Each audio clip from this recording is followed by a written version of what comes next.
edencast.fr. VoiceOver est le lecteur d'écran de tous les produits Apple. Dédié aux personnes aveugles, il est présent également sur l'Apple TV, le boîtier multimédia qui se connecte à un téléviseur. Jusqu'à présent, lorsqu'on utilise VoiceOver sur l'Apple TV, ça donne quelque chose comme ça. Infuse, rang 1, colonne 1.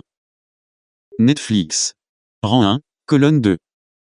Prime Video, rang 1, Plex, podcast, VLC, rang musique, rang Molotov, YouTube, rang 2, colonne 2. Mais bientôt, ça donnera plutôt quelque chose de ce genre. Infuse, rang 1, colonne 1. Netflix, rang 1, colonne 2. Prime Video, rang 1, Plex, mise à jour récente, rang 1, podcast, rang 1, VLC, rang musique, rang Molotov, rang 2, YouTube, rang 2, colonne 2.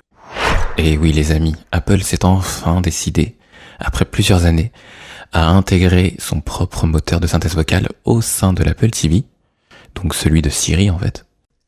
Une fonction qui ne sera disponible qu'à l'automne dans la version 12 de tvOS, le système d'exploitation qui anime l'Apple TV. Alors je vois déjà venir les rabat-joie qui diront « Ouais, mais en fait c'est qu'un téléviseur, blablabla, on s'en fiche un peu de la voix. » Eh ben non, en fait. Parce que quand c'est connecté à un home cinéma, dans un salon, ou enfin bref, c'est quand même assez horrible à supporter. Petite démonstration rapide avec quelques applications. Prime Video, rang 1, colonne 3. Avec l'application Prime d'Amazon.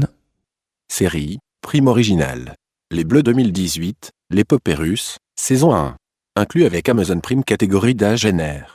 Les Bleus 2018, l'épopée russe est une série documentaire qui raconte une aventure humaine et sportive hors normes et à portée universelle. Au cœur des Bleus, nous verrons comment vit un groupe et comment il gère la pression, les matchs et se donne tous les moyens pour y arriver. Et on sait maintenant ce qu'il est advenu de cet entraînement, puisque nous avons gagné la Coupe du Monde, n'est-ce pas? Plex, mise à jour récente, rang 1, colonne 4. Alors Plex, sans entrer dans les détails, en fait c'est une application qui permet de gérer sa vidéothèque à la manière de Netflix en fait. C'est comme si on avait un Netflix mais perso quoi. Menu, sélectionné, accueil, onglet, film, 2 sur 4. Tiens, au pif on va aller dans mes films, perso. Menu, sélectionné, découvrir, onglet, 1 sur 7. Films ajoutés récemment. Terminé à 3%, Le fabuleux destin d'Amélie Poulain, 2001. Un super film, au demeurant, d'autant plus qu'il a été audio-décrit. Le père d'Amélie, ancien médecin militaire, travaille aux établissements thermaux d'Enghien-les-Bains. Raphaël Poulain n'aime pas pisser à côté de quelqu'un. En même temps, c'est son droit, hein, absolu. Allez, une dernière démo avec Molotov, qui permet de regarder la télé. Molotov, rang 2, colonne 3. Menu, sélectionné, chaîne, onglet, 2 sur 6, en ce moment. Terminé à 48%, de Dark Knight, Le Chevalier Noir sur TF1, terminé à 49%, complément d'enquête sur France 2, 2 sur 35. Ouais, France 2. Qu'est-ce qu'il y a en ce moment sur France 2? Complément d'enquête. Regardez le direct, bouton. J'ai quelques nouvelles. Sexto, porno, la vie secrète des ados. Minuit 27, 1h11, 1h55.